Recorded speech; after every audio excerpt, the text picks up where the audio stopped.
अवसान माता व्रत कथा।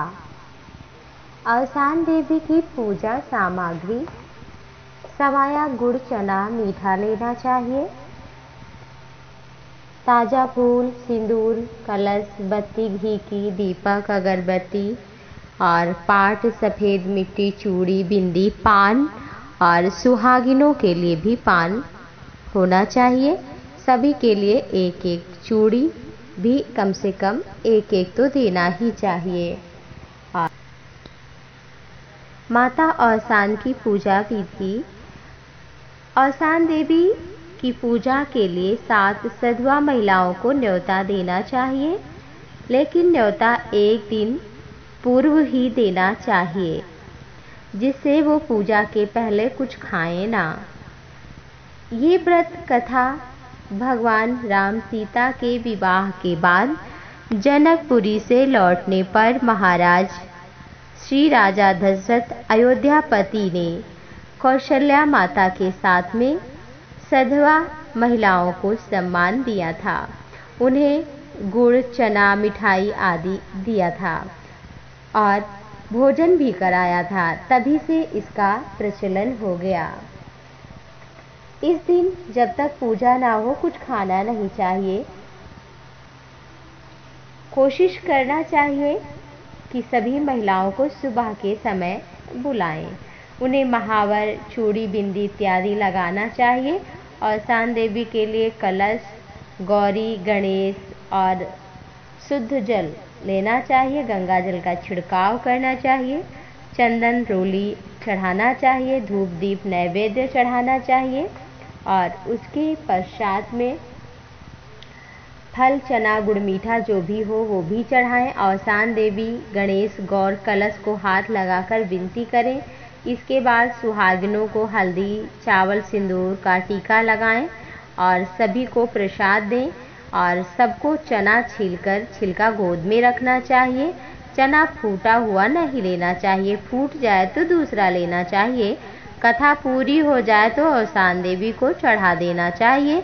इसके बाद गोदी में रखा प्रसाद ग्रहण करना चाहिए, हाथ धोना चाहिए और फिर अवसान देवी को सिंदूर जो भी लगाया जाता है उसे अपनी मांग में भी लगाना चाहिए। उन्हें प्रणाम करना चाहिए और दक्षिणा चढ़ाना चाहिए। कलयुग में सभी व्यक्ति दुखी हैं। ऐसे समय पर अवसान देवी सभी के मनोकामना प्रतिज्ञा यानी संकल्प करने से ही पूर्ण कर देती हैं। मनोकामना कार्य सिद्ध होता है।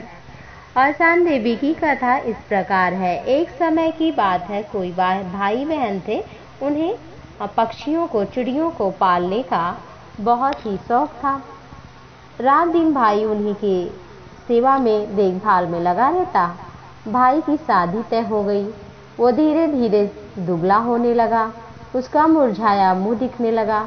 एक दिन बहन ने पूछा, भाई शादी में तो सभी खुश होते हैं, तुम इतना दुखी क्यों हो?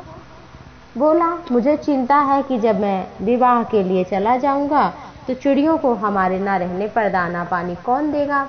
देखभाल नहीं होगी तो ये बेचारी मर जाएंगी, इसी की चिंता है हमें। भाई की बात सुनकर बहन ने भाई को धीरज दिया। तुम जरा भी चिंता ना करो, ये कार्य हमारे जिम्मे छोड़ दो। मैं किसी प्रकार का कष्ट नहीं होने दूंगी। कुछ दिनों बाद विवाह की तिथि आने पर भाई दूल्हा बनकर बारात के साथ चला गया। बहन भी घर में नेकाचार के काम में व्यस्त रहने के कारण चिड़ियों को दाना पानी देना भूल गई और जब चिड़ियों के पास गई तो चिड़ियां मरी पड़ी थीं।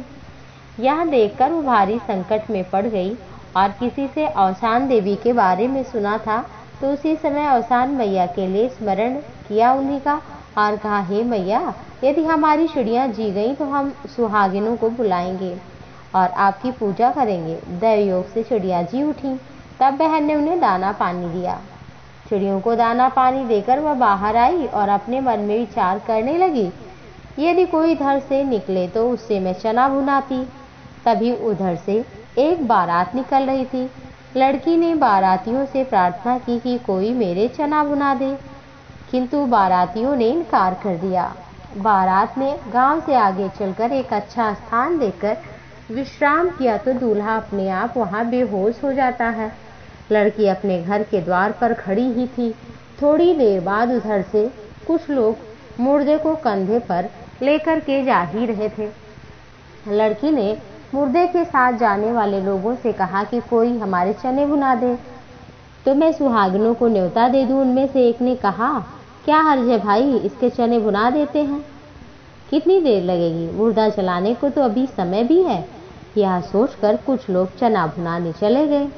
तभी अर्थी से मुर्दा उठकर खड़ा हो गया।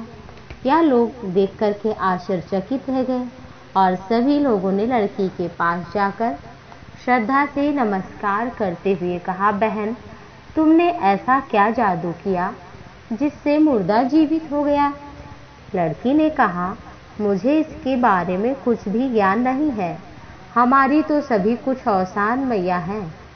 मैंने उन्हीं से मनौती मानी थी, प्रार्थना किया कि हमारे भाई की चिड़िया मर गई थी, उन्हीं के लिए अगर वो जी उठे तो चने का प्रसाद बांटूंगी, लैया दूंगी, मिठाई दूंगी। तो उन्हीं के प्रसाद के लिए चने भुनाने के लिए आई थी। आप लोगों ने बड़ी कृपा की कि हमारे चने भुनाकर लाकर दे दिए और तुम्हारा मुर्दा जीवित हो गया। इसमें मेरा कुछ नहीं, सब कुछ तो देवी माँ की माया है। उन लोगों ने भी सुहागिनों को फिर न्योता दिया और औसान मैया की विधि पूर्वक पूजा की। जिन लोगों का दूल्हा बेहोश हो गया था वे भी लौटकर उसी जगह आए और उन्होंने लड़की से पूछा, तुमने हमारे दूल्हे को क्या कर दिया है जो वह अपने आप मूर्छित हो गया। लड़की ने कहा, क्या जानूं मैं, हमारी तो सभी कुछ तो जानने वाली माता औसान है। उन्हीं की पूजा के लिए चना भुनाकर ला देने वालों का मुर्दा जी उठ पड़ा और आपको कहा तो आपने भुनाने से चना को मना कर दिया, तो तुम्हारा दूल्हा अचेत हो गया क्योंकि तुमने देवी की सेवा से इनकार किया। उन लोगों ने लड़की से कहा कि हमें भी माता औसान की पूजा विधि बता दीजिए, हम भी घर जाकर पूजा करेंगे। लड़की ने उन्हें वह सारी पूजा विधि बताई जिस तरह से पूजा विधिवत की जाती है और फिर उन लोगों ने भी संकल्प किया कि यदि हमारा दूल्हा ठीक हो जाए, हमारा विवाह हो जाए हमारे भाई बेटे का, तो हम भी औसान मैया के लिए सुहागिनों को बुलाकर न्योता कराएंगे, पूजा करेंगे। और वह स्वस्थ हो गया। बारात जनवासे की ओर फिर चल पड़ी। जब गई तो बड़ा भव्य दिव्य स्वागत हुआ। गाजे बाजे बजने लगे, मंगल गीत सहनाई गाए जाने लगे और विवाह भी कुशलता पूर्वक पूर्ण हो गया। तब उन लोगों ने घर पहुंचकर 7 सुहागिनों को बुलाया और न्योता दिया। उनके आंचल भरकर पूजा की मैया औसान की। इधर जब भाई विवाह करके बहन का लौटा तो लड़की की माता ने भी औसान मैया का पूजन विधि विधान से किया। विवाह के बाद तब से औसान मैया की पूजा की विधि हो गई।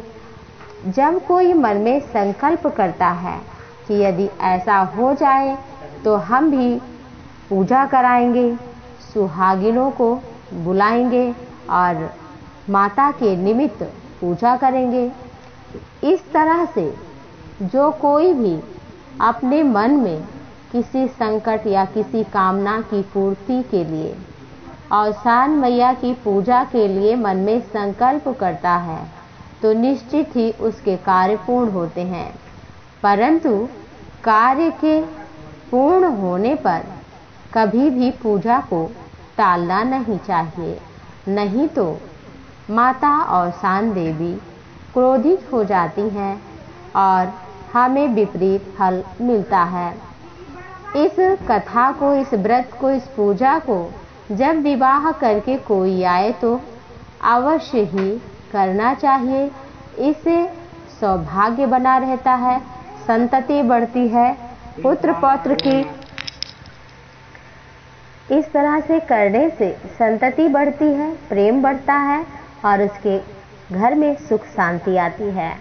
जय माँ औसान मैया सभी पर अपनी असीम कृपा बनाए रखें।